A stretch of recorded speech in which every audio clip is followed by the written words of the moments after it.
Fight fans, it's a title Sunday here at Fury FC 67 as Hussein Aliyev takes on Nate Richardson for the featherweight strap in our biggest card of the year on UFC Fight Pass. But first, we get going with some of the brightest talent and some of the most exciting matchups here in Fury. And it is time for these fighters to unleash the fury on our prelims. I'm Raheel Ramzanali, joined by Michael Alexander and Alex Morono, coming fresh off his UFC 277 win. And what an exciting time for these guys to show out where so many people are watching. Yeah, I mean, if you're going to be on an undercard, this is the one to be on. A lot of main card fighters on this undercard. This is going to be a good one. Absolutely, and let's get going right now. We'll go inside the cage to the fourth member of our broadcast team, Wayne LaHaye. Good afternoon, fight fans, and welcome to Escapade 2001 at Imagine Venues in Houston, Texas. This is Fury FC 67, Aliyev versus Richardson. Please welcome to the cage for your opening card, Joshua Alimond. Joshua Alimond, our first fighter out, hometown of LA, training here in the Houston area at Strong Style MMA. You'll see Richard Burmaster to his left on screen, our VP of Talent, who also runs Strong Style MMA with his wife Samantha. And I know they're all watching at home, and they're coming off a huge amateur series, 37 we just had here locally, or 39, excuse me. They went 3-0, Strong Style MMA, so a lot of hype around Joshua as well because of that. Yeah, not only that, Raheel, I wonder if these guys realize how lucky they are to be on this card. Just because of the rest of the talent, there's a lot of eyes on this card. On the main card, of course, but on this undercard, because I'm looking at it right here in front of me, and 3/4 of these people are usually main card fighters, but the main card is so good that they couldn't get up there this time. So really big opportunity to get in front of a lot of people for these guys. You see Alimond making his way inside. Final checks there by Professor Joe Solis. So he ran track in college, was an All-American, played rugby at the same time while he was running track. Got invited by the Houston SaberCats, local team here in Major League Rugby. What do you know about them? I know a lot about them because I'm the voice of the SaberCats as well. But he got invited by them to walk on, but he decided to pursue MMA. Made blue belt in 6 months. Wow. Yeah, fast. That's the fastest blue belt that Rich has ever handed out. He just has that it factor. I was talking to one of his training partners and the guy who's cornering him, Raul Rodriguez, one of my former training partners. And he said, man, I've seen so many guys walk through and talk about like they've got it, but this kid has it. Let's meet his opponent. Here's Wayne. Please welcome to the red corner, Tyler Mora. And a perfect matchup for both of these guys. Tyler Mora making his amateur debut. Joshua as well making his debut. Grappling background for Tyler Mora, also a blue belt. A guy who likes to grapple. Fighting out of Groves, Texas. Representing Orenday Brothers JJ. Jiu-Jitsu. Such a skilled fight camp over there. Yeah, Raheel, and if you notice, we were talking a little bit about how lucky these guys are to be on this card. Typically at this point of the show, we don't see a ton of people in the venue. The venue is almost full already. We're on our first fight that are amateurs here, so this just goes to show you what a big event this is for Fury Fighting Championships. And you know, we're coming to the end of the summer of Fury, and here we are with this card. I don't know how they're going to beat this the rest of the year. This is going to be awesome. I'm looking forward to the rest of them. We're going to be previewing the card throughout this prelims, but yeah, Aliyev Richardson is our main event.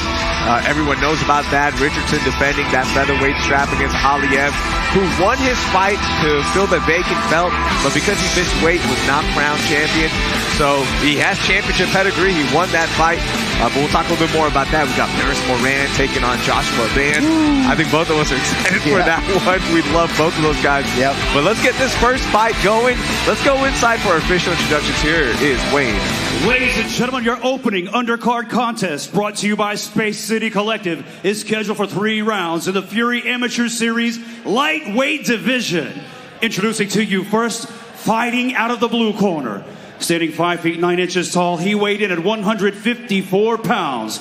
Fighting out of Los Angeles, California, today he makes his amateur debut. This is the All-Star, Joshua Alimond. And introducing his opponent across the cage, fighting out of the red corner. Also standing 5 feet 9 inches tall, he weighed in at 156 pounds. Fighting out of Grove, Texas. Today, he too makes his amateur debut. This is Tyler Jeff Rexroad. All right, here we go. As you mentioned, crowd is already here. Excited. One of our best cards ever. Blue gloves for Alimond. Mora in the red. Yeah, Mora already showing some big, heavy feet and hands there. Alimond very, very quick to get back in his face, not wanting to give up any of that space there.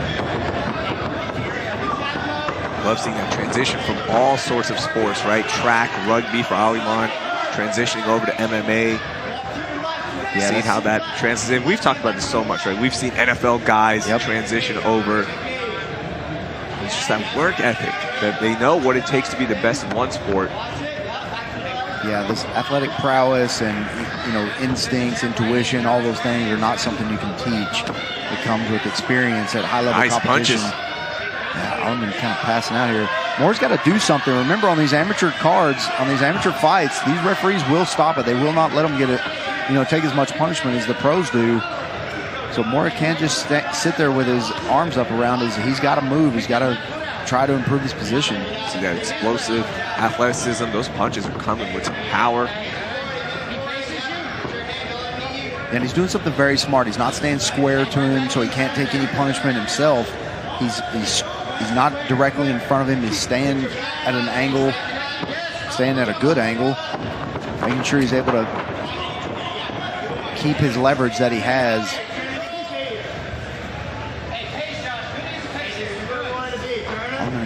Complete control right now, using the top of that head up against the chin of Mora. What that does, where he'll put that head up, makes your head stay nice and high.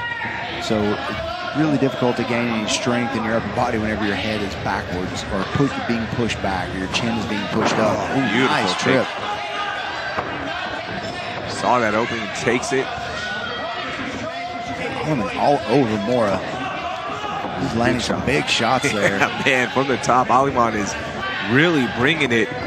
See Jeff Rexroad looking on, just trying to see when he wants to potentially stop this fight. As you mentioned, amateur rules are a little bit different, and the officiating a little different as well. Yeah, that what a huge shot! And that is a it. Big one.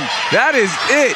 Joshua Alimond gets his amateur debut win, representing Strong Style MMA from beginning to end. A masterful performance for Alimond. Yeah, it looked like Joshua Alimond hit him right in the solar plex, bringing one of those big punches down from the top, hit him right in the solar plex, and took his breath away almost immediately. See that blood coming out of Tyler Mora. Take a replay look at this finish for the All-Star. Yeah, you see that right to the solar plex right there. That'll take the breath right out of you. And then Joshua Alimond going in with a couple of to grow on. Rexroad right there to stop this. Yeah, that hurts, man. And you don't expect it. People are always expecting it, especially from the amateurs. They think that they're going to take that punch to the face. And when it goes to the body and you're not ready for it, it can be devastating, as it was here. Nice win for Joshua Alimond. Man, nice debut, amateur debut for Joshua Alimond. Good way to get us going here. Yeah. It's a nice fight to get us going. And a lot of, you know what, for Tyler Mora, awesome he got in there. Now he knows what to work on. Now he knows what to watch out for his amateur debut. Excited to see both of these guys back here in the Fury cage. Let's go inside to Wayne to make this official. Ladies and gentlemen, referee Jeff Rexroad calls for the stop to the action. 2 minutes, 19 seconds into the very first round, declaring your winner by TKO, the All-Star, Joshua Alimond.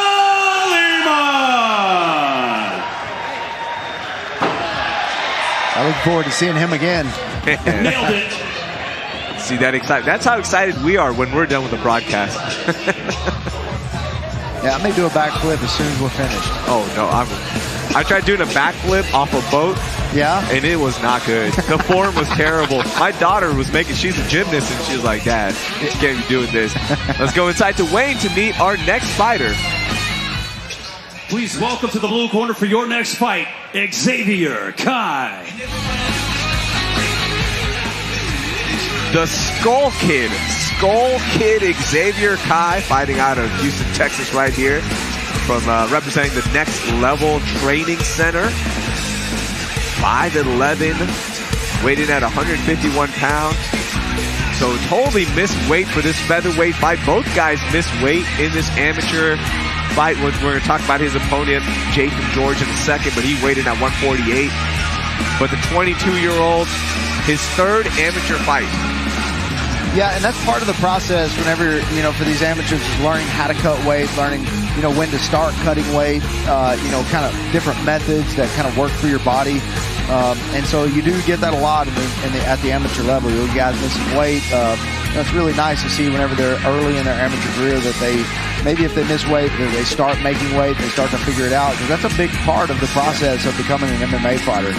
We'll talk to Alex about that, the third member of our team, Alex Morono, coming off his win. But he was on the Unleash the Fury podcast, and he was talking about how he's always ready to go, and he's taking so many short notice fights. You just got to be like, that's your mentality, right? So we'll talk a little bit more about that throughout the broadcast. Let's go inside to Wayne to meet Xavier's opponent. Please welcome to the red corner, Jathan George. Jathan George competes a lot in jiu-jitsu tournaments. Fat boy, that's his name. Yeah, well, he didn't make weight, so that kind of works out. Yeah. You said it, not me. Yeah, Skull Kid against Fat Boy. That sounds like someone from Greece. Yeah. The Skull Kid's fighting Fat Boy. Not that fat, but healthy. Yeah, he doesn't look that fat. He does look like he has some room that he could have made weight. So, yeah, again, we were talking about that. Making weight is a big part of it. As you become a pro, not only does it, show respect to your opponent that you put in the work to do it, and there are some exceptions with short notice fights and things like that. It makes it very, very difficult. But there are some, you show the respect, but also it starts to cost you money, Raheel, as you start getting into the pros and you start making money fighting, especially at the highest levels. They get a big chunk of your purse if you don't make weight. And, sometimes it's a percentage and sometimes it's a certain amount per pound. And so you don't want it to cost you money. And if you keep missing weight, they'll cut you for that reason alone. Let's go inside to Wayne for our official introductions. Ladies and gentlemen, the following contest, brought to you by Mora Tattoo Company in Conroe, Texas, is scheduled for 3 rounds in the Fury Amateur Series Featherweight Division. Introducing first, fighting out of the blue corner, standing 5 feet 11 inches tall, he weighed in officially at 151.5 pounds. Fighting out of Houston, Texas, he holds an amateur record of 1 win, 1 loss. This is Xavier Kai. And introducing his opponent, fighting out of the red corner, standing 5 feet 8 inches tall, he weighed in at 148 pounds. Fighting out of Port Arthur, Texas, today he makes his amateur debut. This is Jathan George. Your referee in charge of the action, Professor Joe Solis. I was really excited for Wayne to say Fat Boy. Yeah, they must have given, it must be unofficial. They must have given him that name yesterday at weigh-ins. Touching of the gloves, blue gloves for Kai, red gloves for George. Oh, very aggressive coming out for George right off the bat. Really trying to bully him around the ring right now. Sure, in your debut, just to have it. Okay, here's what I'm doing the first minute or the first 30 seconds even, right? You have something to do, and then of course you get the improv of the fight. Kind of like in football, right? Some teams will script the first 10 plays. Yeah, and in this case, a lot of times when you start out with that hard of a charge, you regret it about 45 seconds into the fight. You're like, oh no, I still have another 2 minutes of this. 3-minute rounds, amateur rules. Xavier Kai, one of the young fighters on that track to become the next Fury guy to make it, fighting at Fury FC Amateur Series 36 and 37. And we'll see on our main card so many guys who have done the same, working up from the amateur cards, by Fury, going to the pros, fighting on our big cards, eventually getting to the UFC. But it's nice to have a track for these guys, right? Like, they know what to do now. Here's how you get to that level. Yeah, and there's a few promotions that are a clear path to the UFC if you continue to win, and Fury is definitely one of them. Yep. Maybe the top one. I think Fury, this is unofficial, but I think Fury put more fighters into the UFC from regional events than anyone in the country. So, you know, this is a definite path through there. These are the cards you want to be on, especially today. We talked about a little earlier how lucky these amateurs are to be on a card like this, where there's so many eyes on here. Because good takedown there from Kai. Yeah, not just the main and co-main, but, you know, the card from top to bottom. Zach Borrego, recently on Dana White's Contender Series. We've got Nazim Sadikov coming up this week. No Way Jose. Oh, is there an armbar there working? Nice little armbar. Nice defense there. That's not really the way you want to defend an armbar. Pulling it out. A lot of times you'll get stuck in there. Going for a knee bar now. He's using a lot of energy here to try to get that knee bar. Try to catch him in the chin on the way up. Nice activity there. Very, very close on a couple submissions. Let me ask you about the knee bars on the amateur level. Is that something that should be taken away on the amateur level? Just because what the damage you can do with it. Yeah, well, watching them, I think more not finishing the knee bar causes way less damage than trying to do it and not know how. And so we just saw there, there's, you know, it's very loose. It's, you know. Round one highlights, we saw that charge from Jake and George. Yeah, the fat boy here trying to go on that, get that knee bar. He's a little bit off. He's a little bit close to the fulcrum point. So he needed to be down just a little bit further and then maybe secure the foot up there and kind of stop playing with it so much. But it kind of turned a little bit. You know, Kai was on top for a little bit of that round, then almost got caught in an arm bar and then transitioned to a knee bar. So good round for the fat boy, the Skull Kid, you know, able to survive there. And going into the second round, we'll see if this weight cut and both of these guys not making weight has any effect on their cardio as they progress into this fight.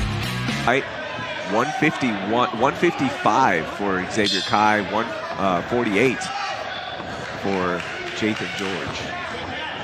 Second round. But Jacob George keeps throwing that kick without setting it up first. You always want, anytime you're going to throw a kick, you want to set it up with something first. You want to throw a jab, you want to throw something, get something in their face before you throw that kick. See that UFC Fight Pass padding as Kai delivers that knee, another knee to the... Oh, and a big left connects for Kai.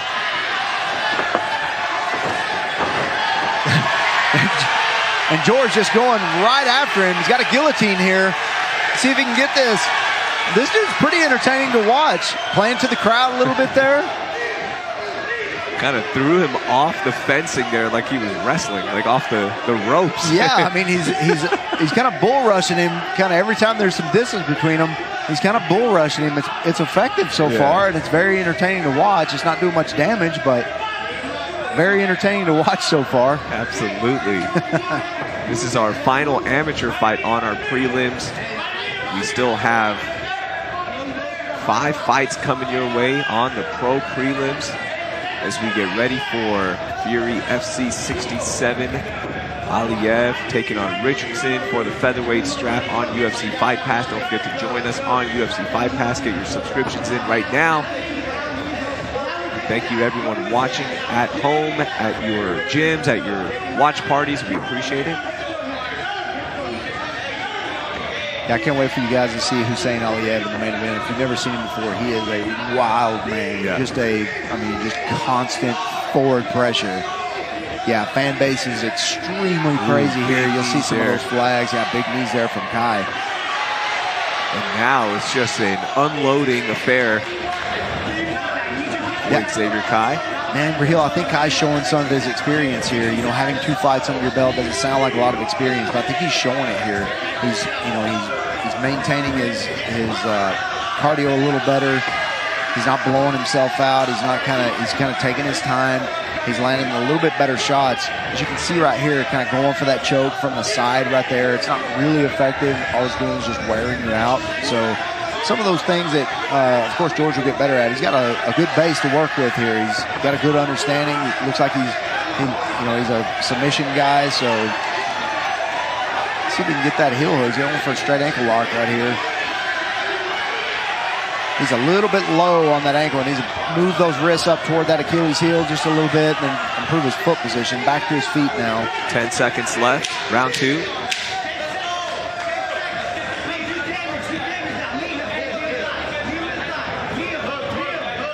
Got good pressure from George. Kai kind of weathering each one of those storms, then getting better at the exchanges after each one of them, it seems like. Round 2 highlights. See those knees and then straight left that connected, and this is where off the fencing into a takedown into a overhand that just barely misses into the guillotine.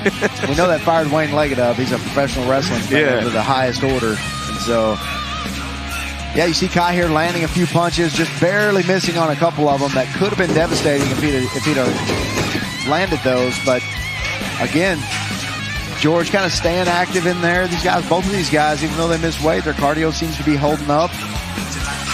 Both guys pressing the action a little bit. This is going to be a difficult one to call so far. If the third is anything like the first 2 rounds, not exactly sure who I think won either one. Maybe I have it 1 round apiece.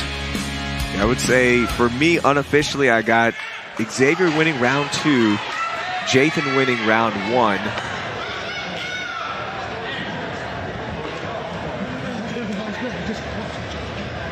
Yeah, I'm not exactly sure what Joe Solis is going over in there. Maybe telling them, hey, you're getting close on those knees. There's a lot of different rules for pros and amateurs, and I was wondering whenever they were throwing those knees and kind of had that tie clinch, there are certain aspects of that are against the rules as an amateur, and they were kind of walking that line. So I'm sure Joe Solis was just letting them know that you're getting very, very close. You are allowed to throw it from the tie clinch, but you can't bring your opponent into it. Right. It's they call them assisted knees, or they used to call them that, but it used to be assisted knees where you're assisting the head down into the knee. So the knee can go to the head, but you can't bring the head to the knee.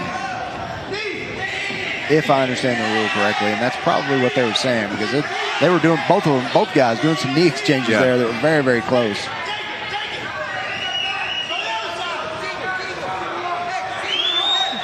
George has got that overhook. He needs to put some pressure down with that shoulder and try to get Kai just a little bit lower on his body, and then maybe push his head away and try to get some space and get off of the cage.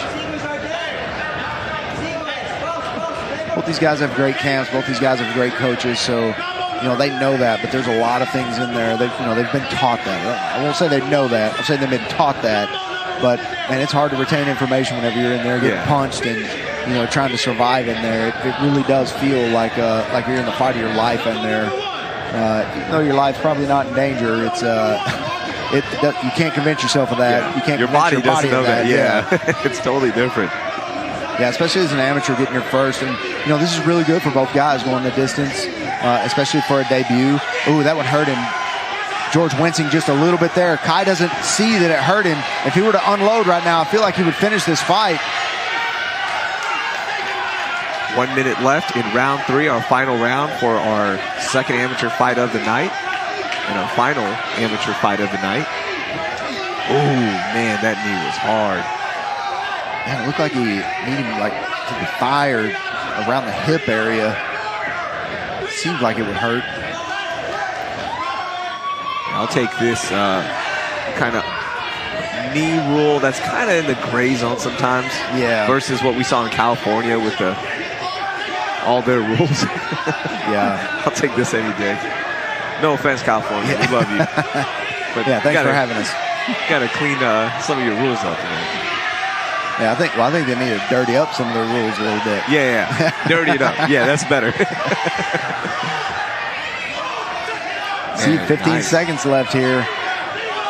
Really good cage work there by Xavier Kai. And Xavier Kai kind of controlling the last 2 rounds, kind of controlling the pace. The space too tight there to notice that he hit the solar plex, and kind of like the last one, took it to the solar plex. You saw him wince, kind of pull his leg up. I think if Kai would have seen that, he would have been able to finish this fight, but he didn't. And here we are going to a decision.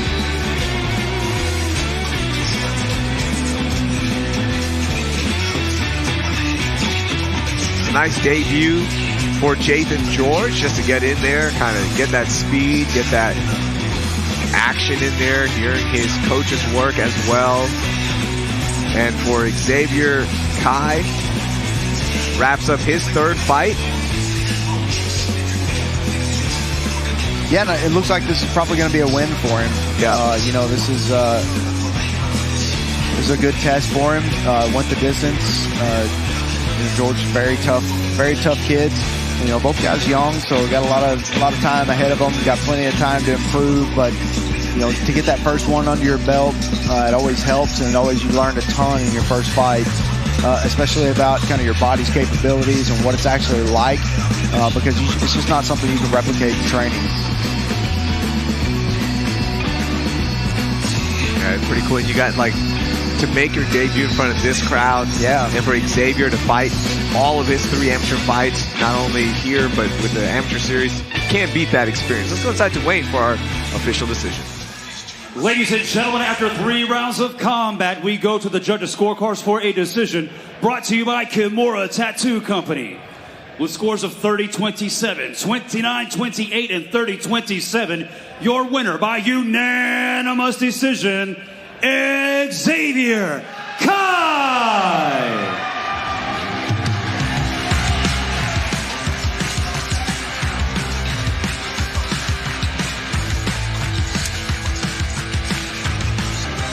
All right, so now we start our pro prelims for Fury FC 67 Alimond versus Richardson. Brandon Meneses, 1-0, first appearance in Fury as a pro. He did fight as an amateur at Fury FC 63. So overall 3rd appearance in the Fury cage. A guy that we've watched before, won his pro debut in July by beating James Roach. Yeah, and that's kind of what intrigued me about this guy. There wasn't much information on him, only have a 1 pro fight, but he won his debut by omoplata. And so you don't see that a lot in MMA. So, it either means one of 2 things. Either he fought somebody who had no idea what to do on the ground, or he's got very, very good jiu-jitsu. Yeah, I remember watching his last fight for Fury, and the guy's funny. He's got a lot of energy.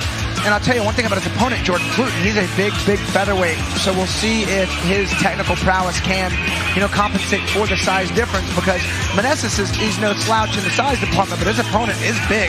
Yeah. And I'm always curious to see how that plays a factor in the technical aspects of his fight. He comes from a good team, so be a good one. Fitness Fight Factory is also a kickboxing coach there. We saw him take on Francisco Ariola at Fury FC 63 in San Antonio. And that was a fun fight, and you just saw how skilled of a striker he obviously is as a kickboxing coach. Yeah, and can utilize his grappling very well as well. Let's go inside to Wayne to meet his opponent. Please welcome to the red corner, Jordan Pluton. This is a guy, every time he fights, I think we have the same discussion with Jordan Pluton, is he has everything. He has the look, he has the skills, and we're just waiting for that moment for him to put together that stretch or that run where you go, man, okay, Jordan is the next guy up. So he's very explosive, and he sets a tremendous pace in the first round. And what he's struggled with in the past is maintaining that same pace, because you'll see him, he's a physical specimen, but he does start hard, which his wins have come by early finishes. But there have been times where guys have been able to grab him and kind of tire him out and play the long game against him. And it's cool. In Meneses, his kickboxing to wrestling transitions are good. I think this fight's going to go absolutely everywhere. Absolutely. And you see that Fury branded hair dye on top of Jordan Pluton. He had UFC at one point, remember? Now he has Fury, so representing the brand. I love it. Yeah, saw this on social media last night, too, on our official account. Yeah, 2 fights in a row, he had UFC shaved in the side of his head. We thought that may be kind of an omen, a bad omen, and so we looks like he went back to Fury and came back to his roots. Our tail of the tape, our reach advantage goes to Brandon Meneses, 3-inch reach advantage, equal on the height. Both guys made weight for this featherweight showdown. The 33-year-old Jordan Pluton. You see him with the bling on, the Jumpman, the UFC logo. He's just so eccentric. I love him, man. I love watching him fight. Can't wait to get this going. So let's get our official introductions. Here's Wayne. Ladies and gentlemen, the following contest brought to you by BumpBox.com is scheduled for 3 rounds in the Fury FC featherweight division. Introducing your first competitor, fighting out of the blue corner. Standing 5 feet 8 inches tall, he weighed in at 144 pounds. Fighting out of Charlotte, North Carolina, he holds a professional record of 1 win, no losses. This is the Voodoo Child, Brandon Meneses. And introducing his opponent across the cage, fighting out of the red corner. This freestyle fighter stands 5 feet 8 inches tall, and he weighed in officially at 145.4 pounds. Fighting out of Houston, Texas, by way of Havana, Cuba. Today, he seeks his 3rd professional victory. This is the Shadow, Jordan Pluton.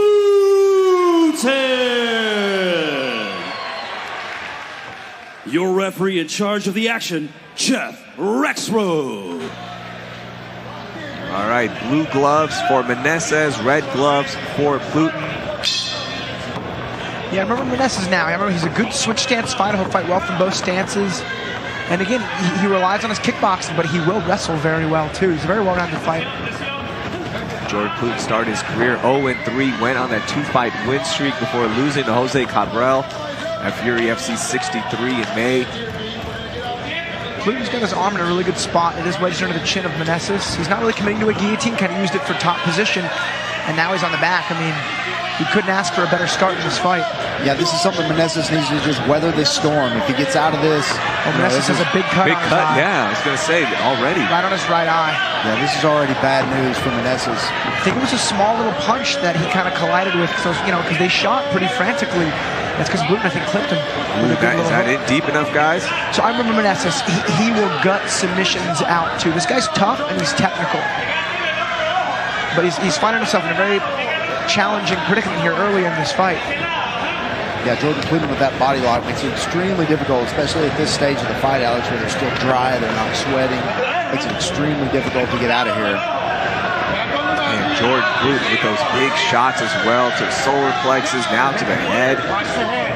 He's absolutely unleashing the fury, as you can see on his head. He shaved in, by the way. I thought it was dyed in. He shaved it in.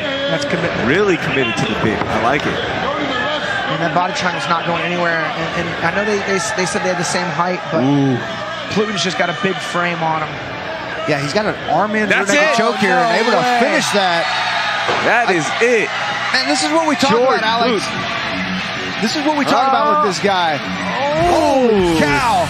Thought he just lost a tooth. I don't know.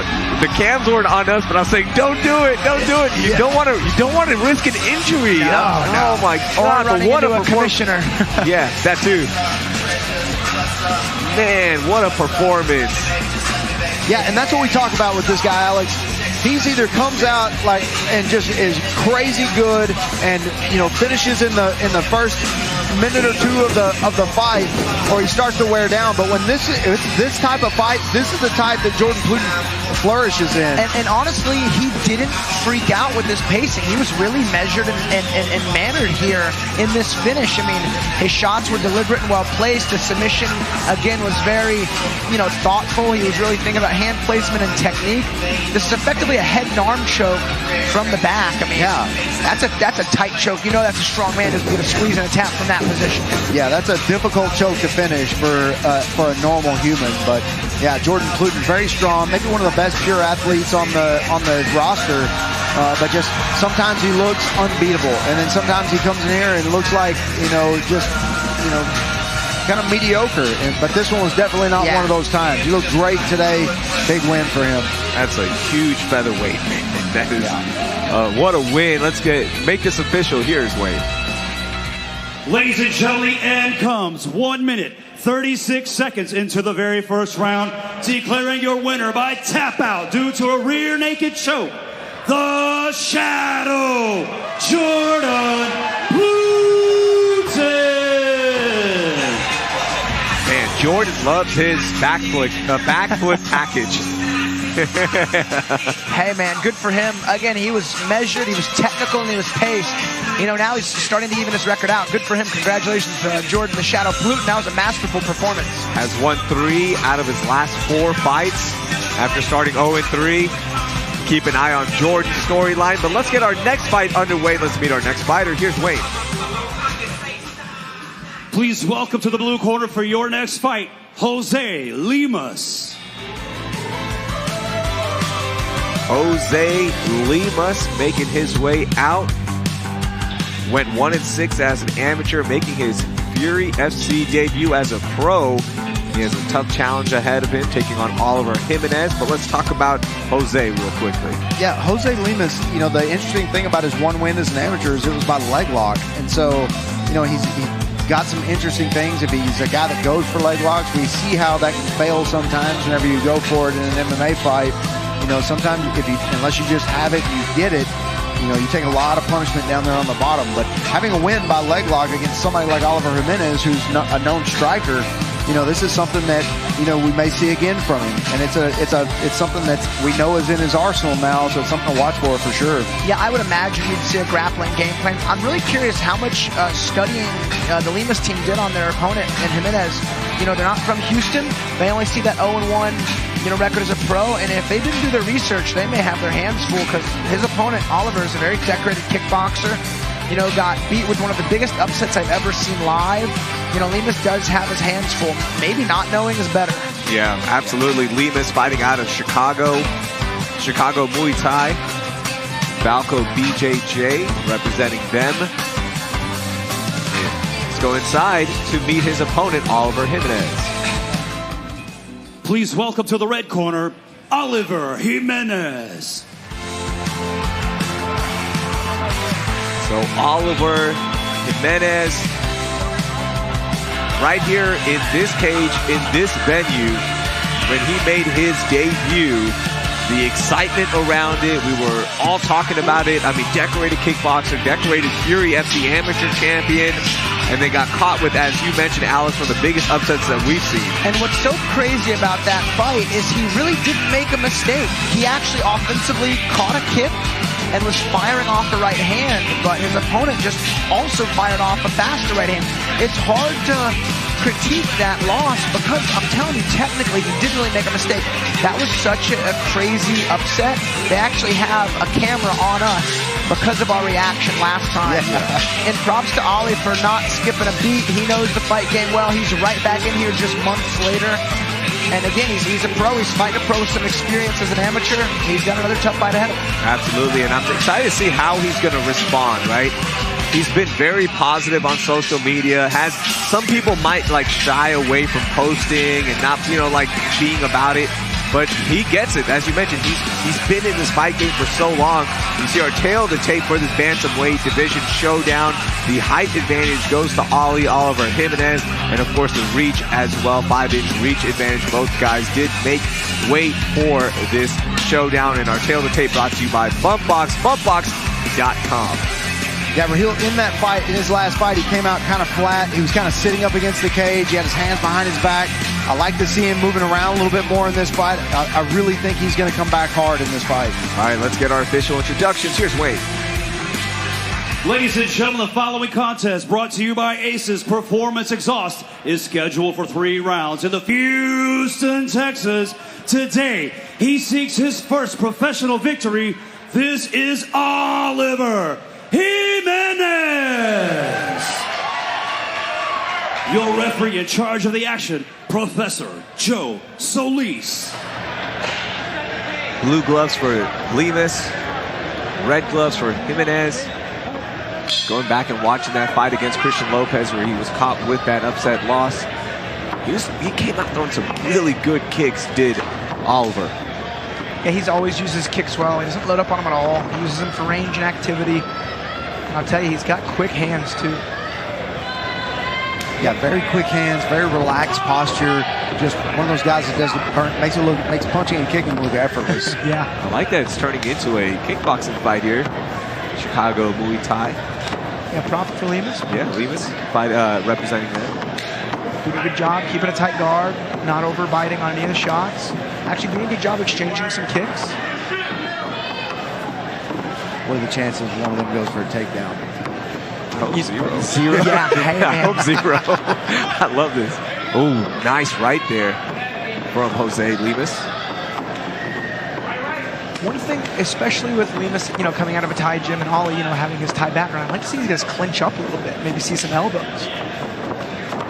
Away, double tap there with those low kicks from Oliver.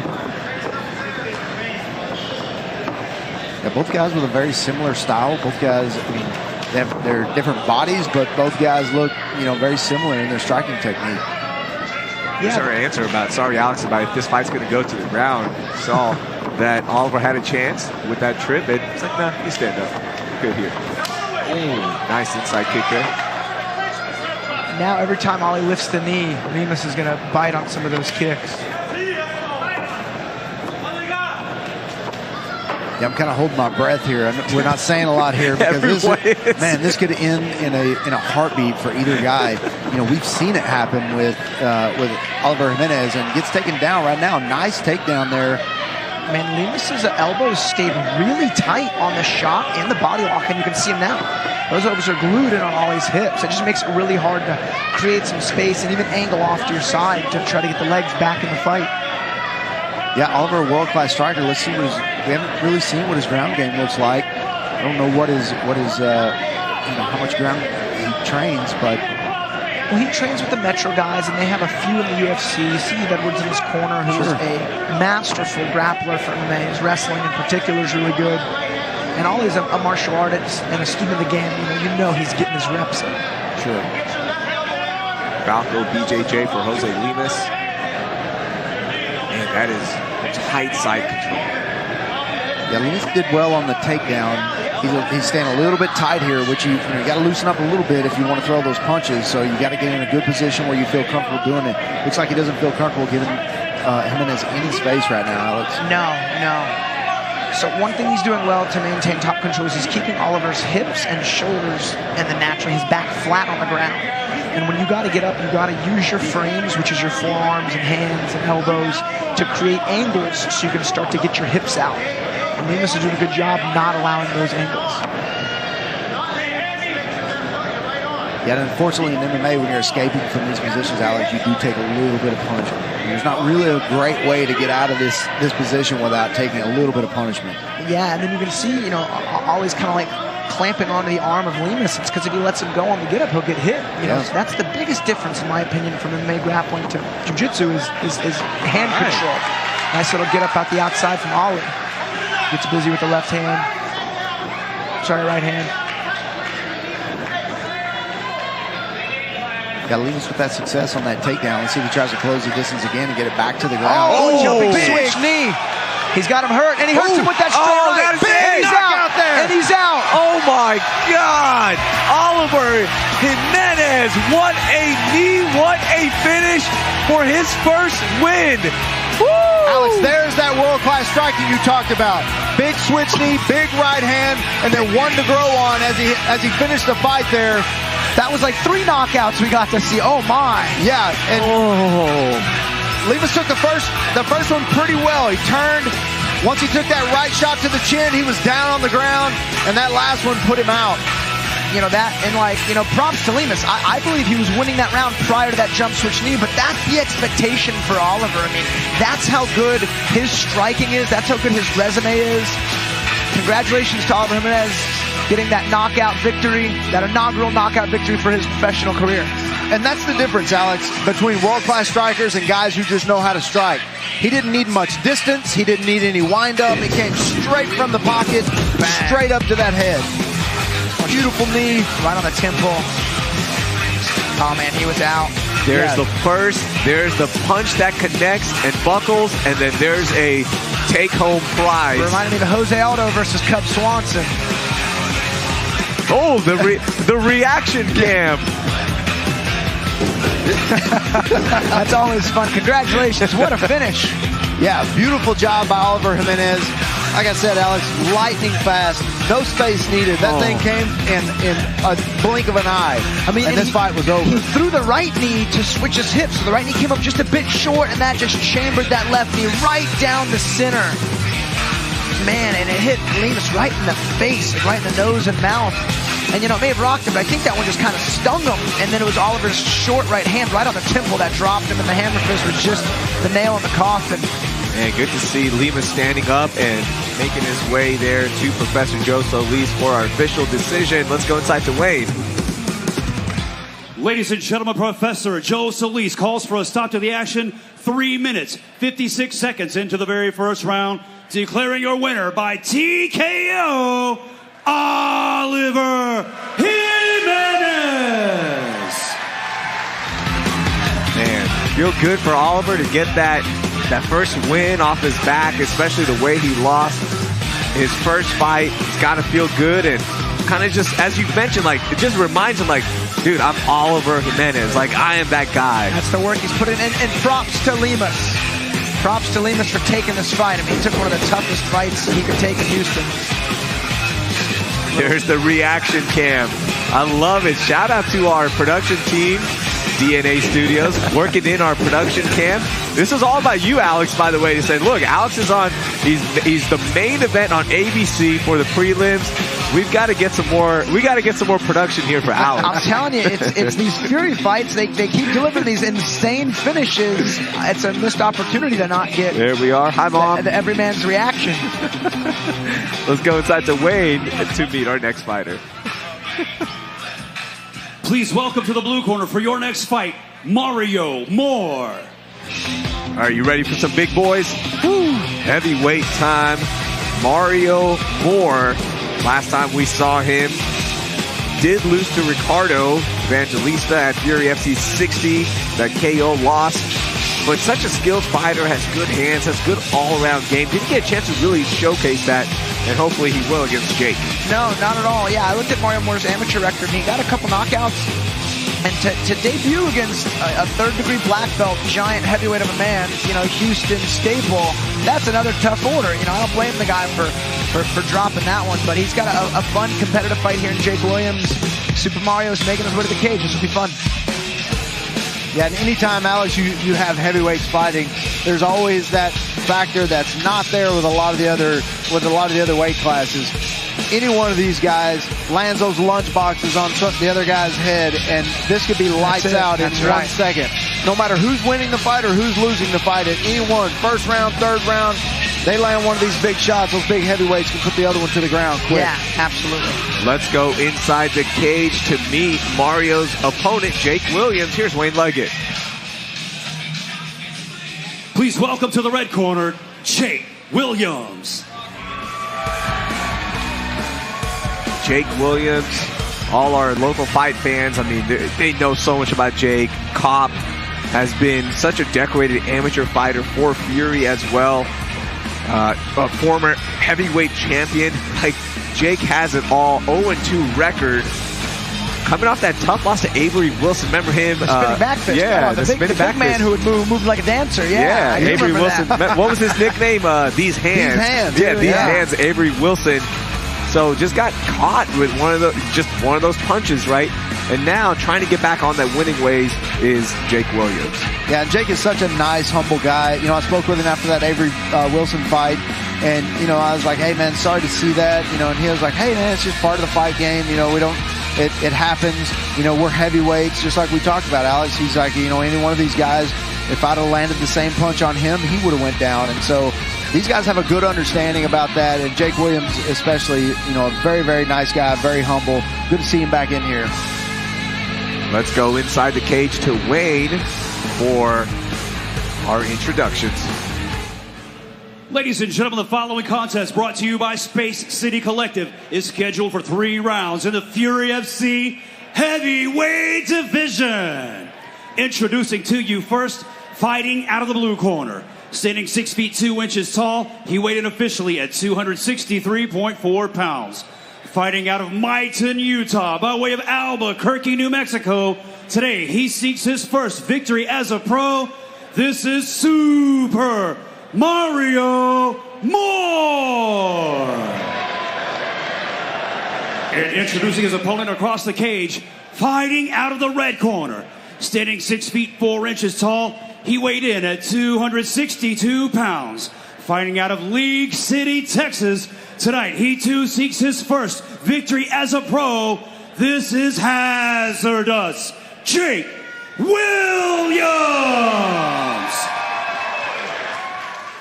Your referee in charge of the action, Jeff Rexroad. It's only right that Jeff Rexroad is in there with the big boys. Yep. Went back. By the way, blue gloves for Moore, red for Jake Williams. Going back and watching Mario's fight against Ricardo. Got taken down immediately. It was just those annoying shots and just enough damage to stop the fight. But there wasn't a moment where like Mario looked super overmatched and a big connect there. You know, I was going to say Jake loves his kicks early and often. And you know Mario likes to throw hands. So it's kind of like a ranged kickboxer versus more of a boxer from the man Mario. And Mario's got oddly long arms. He's got an 81-inch reach, which is almost, a foot longer than mine. Yeah. Yeah, Jake Williams trying to get this, maybe some dirty boxing in here, trying to close the distance here. Has Mario up against the cage. And this may be part of his game plan to kind of wear Mario out. With these big guys, you never know. To me, they're always like, these guys are in the best shape of any weight class, because to get in there at 260 pounds and carry that for 15 minutes is just crazy to me. Yeah. You see some good clinch work there from Jake. Landed a nice little right elbow. You see Mario looking to strike. What I think he needs to do is use that left side underhook to try to turn Jake. I mean, even if he is landing effective knees and little hammer fists, his back is still on the fence, so he's technically losing. He's being controlled right now. 3-1 amateur record for Mario Moore before making that pro debut. Jake trying to get his first win as a professional after a very successful amateur career. Jake just missing with that elbow as they broke. Trying the old Conor McGregor shoulder punch here. No good neither from Super Mario. This is where we want to see this, in the center of the cage. Both guys unloading. Good short left hook, good right hook. Mario's landing. Jake got to be careful here. Jake should not exchange with him. There we go. That was a smart choice. Still 8 to left. The pressure of Mario is starting to become a problem here for Jake. And big combos there. And to the knee goes Jake Williams, but still surviving. Is Jeff Rexroad going to step in here? Big right hand. Big shot behind the ear. That's a big shot. Catch a stoppage. That's it. Mario Moore with his first professional win, unloading the hands. Super Mario levels up and gets a win. Yeah, you can't go in there and exchange with Mario Moore. You don't want to get in there and get in a boxing exchange with him. With those long arms, it's really hard to reach him when he's throwing punches, Alex. Yeah, and he was just stalking forward like the Terminator, just waiting to find that range. And man, you can see it was for about a minute he was just walking forward and throwing those hooks over the top. Now honestly, Matthews did a decent job reacting and defending, but it was just too much volume, a little too much power. Yeah, Jake started out, landing a few punches, that spinning wheel kick you see there, and then got in this exchange with Mario. Just a bad idea. Man. It was really that first left hook that kind of started it, and then there was a lot of those short right hooks, the short right hand. And he kind of cut Jake up a little bit. He's got a cut on his left cheek and left eye. That was it. Jeff Rexroad stepped in. And it's funny, Alex, going back to Jake's last fight, he did open with a nice kick package, a lot of kicks. And you almost saw it there. If we look at that replay, Mario was kind of expecting that high kick, and as soon as he shielded, he just like, okay, I knew that was coming. So like that knowledge, man, that was a good performance. Let's go inside to Wayne to make this official. Ladies and gentlemen, referee Jeff Rexroad calls for a stop to this one 2 minutes, 28 seconds into the very first round, declaring your winner by TKO, Super Mario Mora. All right, first win for Mario Mora, and we only have 2 fights left on the prelims, guys. So far, we've had a finish in every single fight except for one, and that was our second amateur fight. I like it. Let's go inside to meet our next fighter. Here's Wayne Leggett. Please welcome to the blue corner, JC De Leon. You guys are kind of cursing me under your breath. You're like, don't jinx this, don't jinx this. Yeah. We're getting awesome stoppages here. JC De Leon. Yeah, if I was, if I had the chance to highlight a prelim fight, I would have highlighted this fight. JC De Leon, experience comes from Fitness Fight Factory, a good gym. His opponent, Michael Murphy, one of my good training partners. This is a fun fight. Both guys are hungry. Both guys are experienced. I was looking forward to this prelim more than any prelim. Lightweight showdown, 2-2 record there for JC De Leon. He's 0-2, making his third appearance in the Fury cage. Michael, I mean, he's fought some really good fighters in his first 2 fights. Yeah, his last fight was a loss against my teammate Silas Lucas, who is an absolute savage. I can't wait to see him back in the cage, but Silas is one of those guys that kind of runs the room whenever he's in there. He's really, really good, and JC De Leon was giving him a good fight. Silas kind of took it over, but this guy, you're right. The first 2 fights, he hasn't fought any slouches.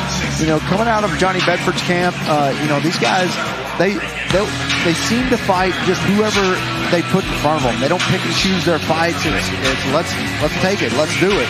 Being active is more important to them than protecting their record, it feels like. His first fight in Fury, Nazim Sadikov, who we're going to see this week on Dana White's Contender Series, where he's going to show down. So, just again, no easy opponents. Let's go inside to meet his opponent. Please welcome to the red corner, Michael Murphy. And Michael Murphy, another tough opponent. This is one of those, this is one of those guys I took interest in after the Macario fight, because Gabe Macario was on his back and Michael Murphy was just doling out damage to Gabe Macario while Gabe was on Michael Murphy's back. It was very confusing to see someone that was on the back but losing the fight, and it was a very close fight. A lot of us thought that Gabe Macario won that fight, but Michael Murphy ended up pulling it out. But he's a very entertaining guy. He's able to punch from some strange places, Alex. Yeah, and he's got wild power. He's got 2 knockout wins on his record that come in the first exchange. The first punch landed. Almost everyone he fights ends up trying to wrestle with him. Almost every single time. And he's got a pretty significant size advantage, as you guys see in this one. And I know his plan is to try to stay a little lower and use it and be patient.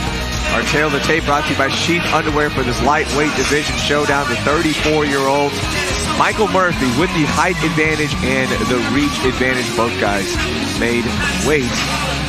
Let's go inside the cage to Wayne Leggett for our official introductions.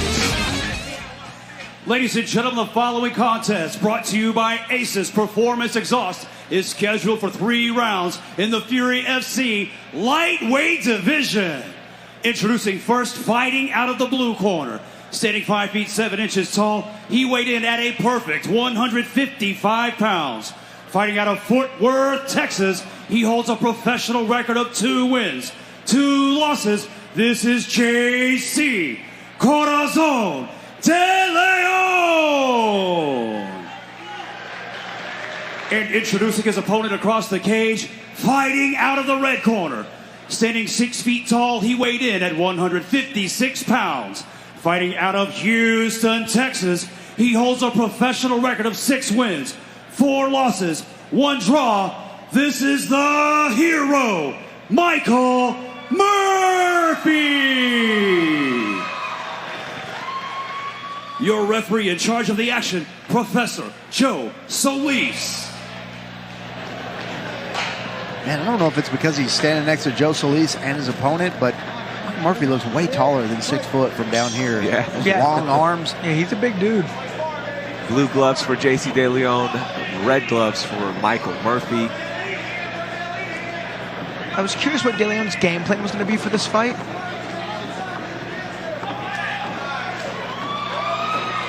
And here we go. In a big exchange right there, right off the bat. Big punching exchange.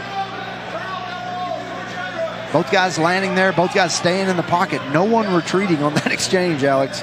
No. You can see he wanted to be patient, be technical, but he was like, you know what? Let's just throw down instead. That's more fun. Sometimes you just got to do that. Michael Murphy riding the 2-fight win streak. Both fights, unanimous decision wins, so you know he can go the distance. Yeah, he's got a lot of cage time as of late, and his pace doesn't really falter. You know, so if your plan is to try to out-wrestle him, prepare for a hard 15 minutes. I'm kind of surprised JC De Leon in that last exchange kind of bullied him out of that exchange and out of that clinch. Kind of pushed him across the cage. There's blood coming from somewhere. I don't know if it's coming from Murph's head or if it came from De Leon. Looks like he's got a cut right in the center of his forehead, maybe. Very small.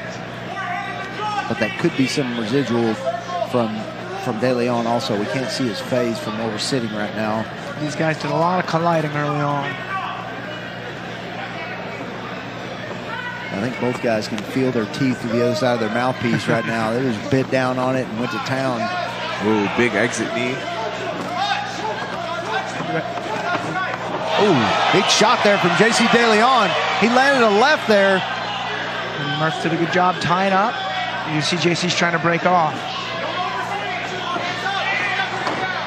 JC De Leon doing a good job of landing here from distance. I would think with the height and a little bit of a reach advantage that it would be more difficult for him to reach Michael Murphy, but landed a couple of times so far from distance. Saw Michael as he was backing up or going back to center of the cage. He caught JC with a right that kind of stunned JC as well. Referee Joe Solis making sure those pads stay on. Pulling double duty tonight. It's a different kind of pad work. You see Murphy with called timeout there for a second. That pad's about to blow off in the wind or something. Oh yeah, they need to get that pad on there. Okay, we got the Fury crew on it. And JC De Leon relentless right now in his attack on Michael Murphy. Nice overhand there from the clinch. Big kick, big shots landing from both guys. They're just kind of brawling though. Yeah, this has turned into a bar fight. Man, what a fight so far. 2 minutes left in the first round. Oh, huge knockout. Knocked down for Murphy. He's trying to finish now. You see De Leon with some wrist control. Murph's got the arm pinned. Big elbows there from Murphy. Is Joe Solis going to step in? No, and ties him up now. Hanging on for dear life is JC De Leon, but Michael Murphy still bringing it from the top. What a round. There's still a minute and a half left. Murphy's in full mount. De Leon, look, you know, he's making the most out of this time to recover. It's a huge right hand that dropped him. Yeah, huge right hand. JC De Leon still not out of trouble here. Anytime you've got someone that big in the mount that's mounting you, you're in a lot of trouble. He's got that elbow under the chin. Here we go, rear naked choke. Let's see if he can finish it. On the chin, Murph swims back through. The right arm's in a slightly better spot, but his left arm's kind of out of position. You see a full back take here from Murphy into the body triangle, laying on the right side. Wow, how JC survived that onslaught, and now that RNC attempt is beyond me. That was incredible. Still a minute left in this fight. Not out of trouble, as you mentioned, Michael, but incredible that he is still going, JC De Leon. Yeah, you don't see people's body go limp and then fall to the ground like that very often and then recover like JC De Leon has. Murph's got a modified, no, there's not really on the chin. I think Murphy needs to stomp that right foot to the mat, try to get to mount. He did a good job resetting that angle and getting to the back. You know, this was a close round, and Murph definitely came alive, and if he can finish in a dominant spot, I think he easily takes this one. But man, props to De Leon for not only recovering, but trying to work his way into a better spot. You can see it on his by his eyes, like he's almost fully recovered. Yeah. And he watched the Michael Murphy tape. He's beating up Michael Murphy with Murphy on his back. His own move. Man, I can't wait to see the highlights. Murph cracked him with a big punch. I think it was a short right hand, short right hook. I can't wait to see it either, to see why it looked like it was a stoppage, but like JC recovered just enough. His legs were gone. I mean, he fell with his legs twisted. Here we go. Yeah, here we go. Big exchanges right here in the first round, right off the bat. You see JC De Leon land that shot right to the temple, Alex. It's kind of like a lead hook, a jab almost from the southpaw stance. Yeah, short right hand. I mean, look at his legs.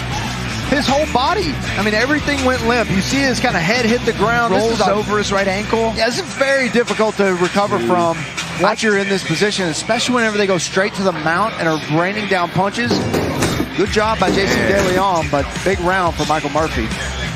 So Michael Murphy with the signature moment in round one. It almost looked like if Michael threw punches instead of those big elbows, I wonder if Joe Solis would have stopped it, or was JC still recovered? Kind of a good job holding onto the arms. Yeah. It looked like.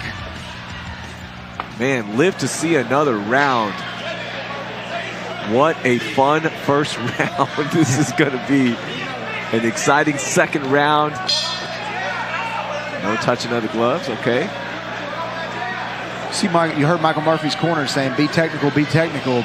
I don't know if JC De Leon is going to allow that fight to be technical at all. He's going to turn this into a brawl. Murphy was just on his back with a vengeance. Immediately. And here he goes to the back. And Alex, a lot of times whenever people get in this rear naked choke position, I like to see them put a little more pressure, their hips a little more forward. Not necessarily when they're from their back, but when you're on your side, I want to see, even whenever you're fighting for that hand position, your hips forward, your heels kind of moving back, get them out of position and kind of weaken that body a little bit.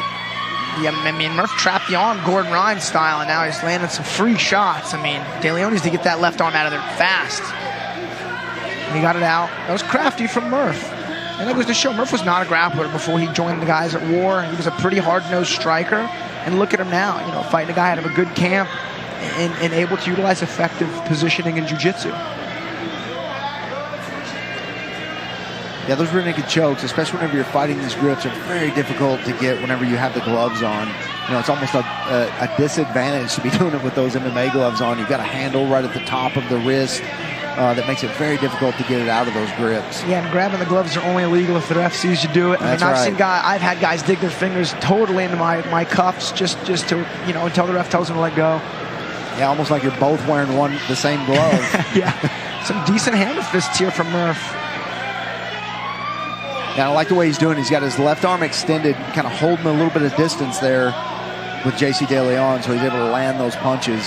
You can just make this uncomfortable, right? We're scraping the radial bone that form right on the mouth and lips and nose. I've been on people's backs a few times in fights. I tried one choke, they fought my hands, and I was like, all right, I'm going to elbow and punch. Yeah. And sure enough, that's a good MO. How exhausting is it from the bottom trying to get that choke? Even just constantly working, how tiring is that? It's worse for the guy getting choked because you got to see, JC's stuck in that body triangle, his diaphragm's compressed. I mean, it's rough. I mean, this requires action from both guys for sure, but it's definitely worse for the person in the losing position. Yeah, and I tell everybody that you have to beat the rear naked choke with position. Yeah. So once you get out of position, you're out of choking position, then you can use your hands to kind of unwind the feet a little bit. That's under the chin. Yeah, that's very, very close. He's got a decent little lock on his hands. Oh. It's figure forward. This might be it. Grabbing the finger. We're going to get a tap here. This is deep. That's it. The tap. A tap for Michael Murphy. Gets his 7th win as a professional. And what a fun fight. Oh. Yeah, a little fight after the fight here. I mean, De Leon, you just got beat. You should maybe not talk the trash. You're going to get escorted out of here. Well, Michael Murphy, whenever they broke, Michael Murphy slapped him, overhand slapped him pretty hard on the back. I didn't see that, yeah. Yeah, and JC De Leon, as soon as he turned around, he's like, hey, man, what was that? And then they started jawing, and then it was on again after the bell rang. Oh, man, I want to catch that replay. Yeah, I didn't see that. I was looking at my notes here because I thought it was done, and all of a sudden we just saw the... No, right after he tapped, he kind of pushed him away, and then before he finished, he slapped him on the back. So I don't know what that was about. But we got the coaches in there. Hopefully these guys squash it. And there's the finish. There's the tap from JC. And now here we go. Boom. Big open hand slap right there on the back. JC De Leon's like, what's up, man? Huh. Yeah, Michael Murphy did the slap and started talking. I wonder if there's some bad blood between the guys. I didn't even heard about anything, at the weigh-ins or... Oh, I see, yeah. Yeah, you see JC's just kind of, he's confused by what happened. Yeah, Joe Solis. You can't push a ref away. I mean, Joe's just doing his job. Yeah.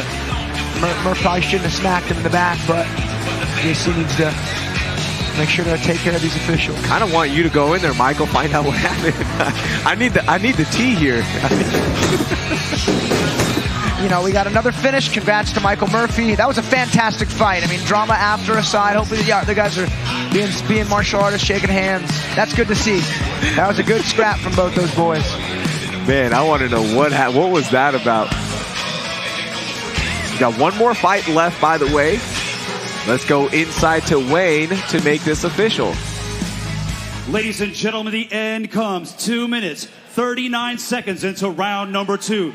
Declaring your winner by tap out due to a rear naked choke, the hero, Michael Murphy. Yeah, that's nice, guys. So hug it out. Good scrap. That was a really good fight. I mean, for me so far, that was fight of the night. I mean, it's nice to see you guys hugging and get Michael. Michael, it looked like there was a little bit of extracurricular activity after the fight there. What happened? Man, we just having words when we're fighting, and it brings out a beast in you. You know what I'm saying? I'm from the streets, man. Like, I ain't got nothing else.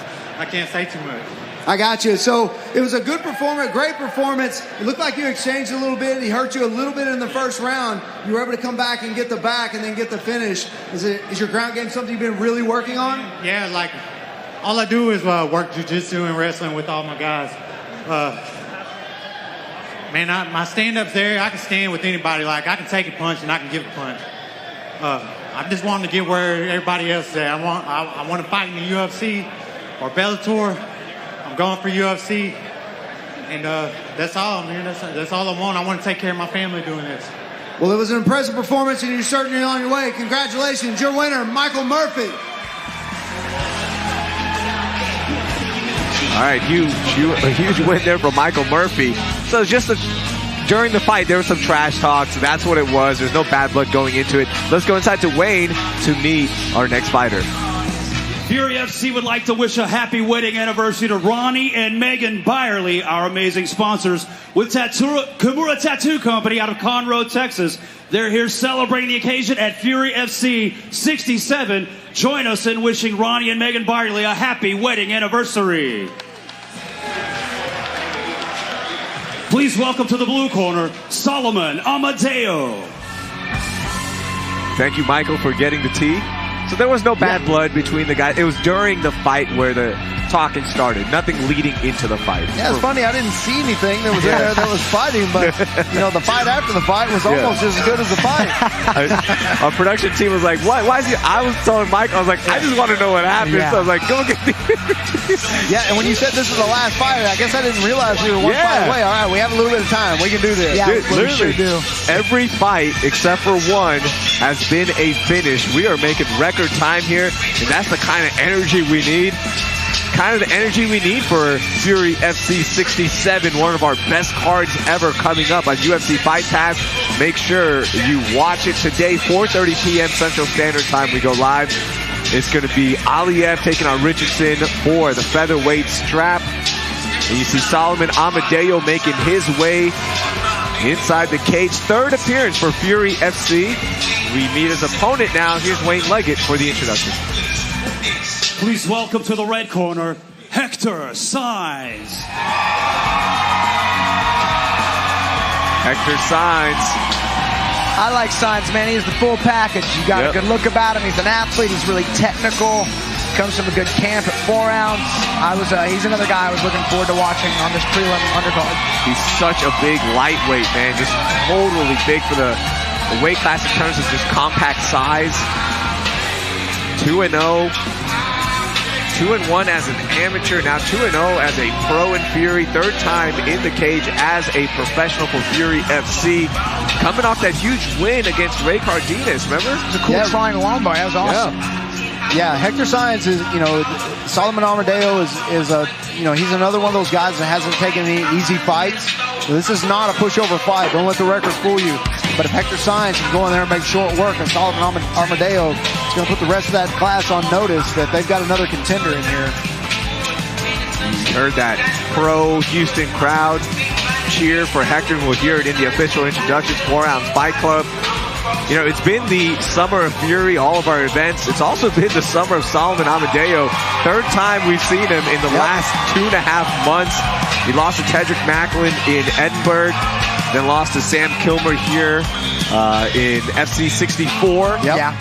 Kilmer, we're going to see next week against Isaac Moreno in San Antonio. That's a scrap. Woo! Man, let's go inside to Wayne for our official introductions.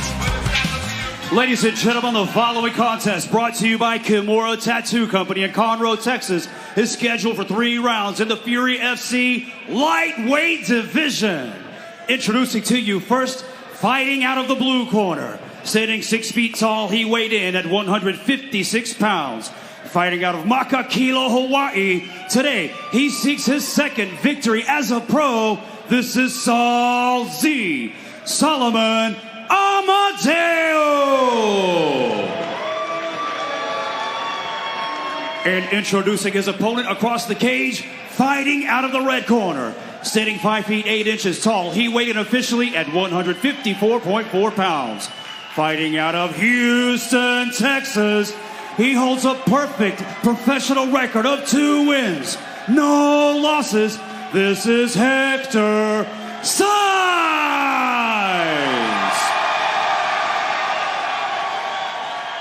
Your referee in charge of the action, Jeff Rexroad. Blue gloves for Amedeo. Rexroad giving the final instructions here. Red gloves for Hector Sainz. Kickboxing background for Amedeo.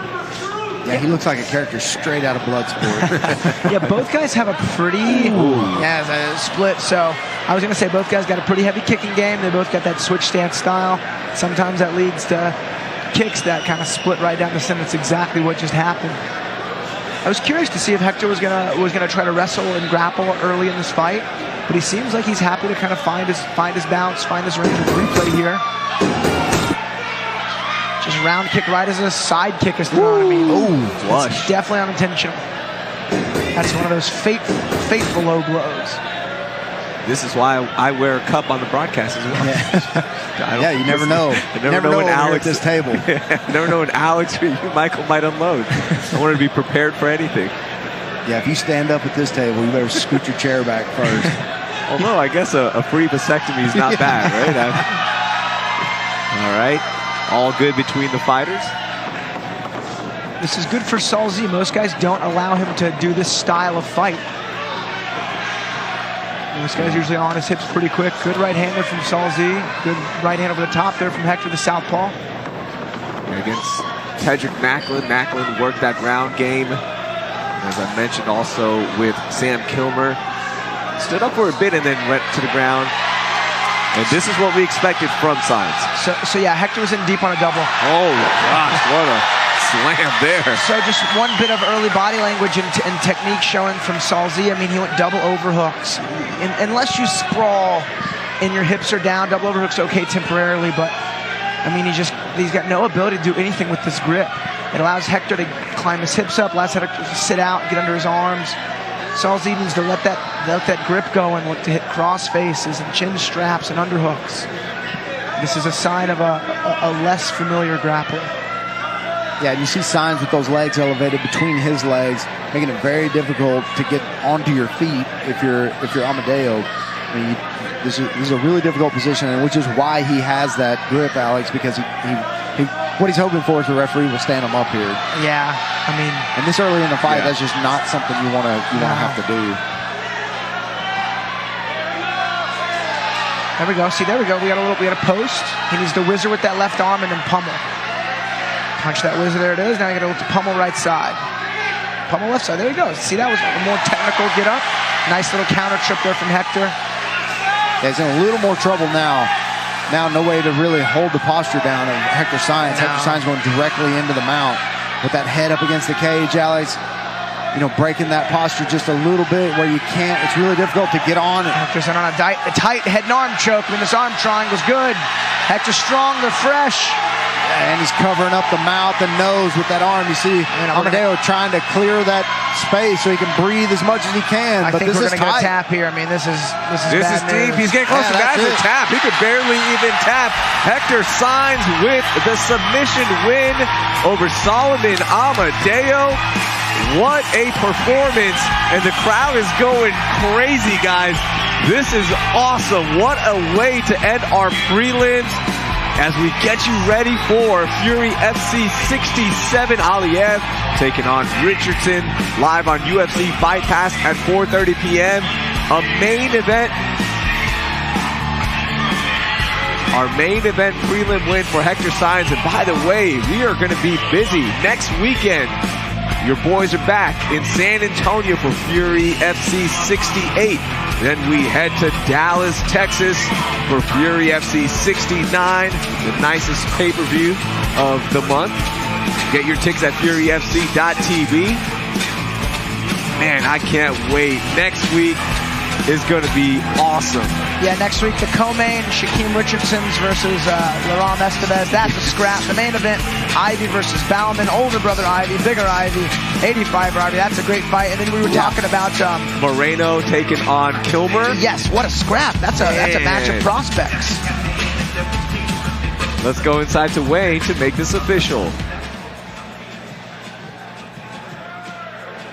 Ladies and gentlemen, the end comes 2 minutes, 22 seconds into the very first round, declaring your winner by tap out due to a head and arm triangle, Hector Sainz.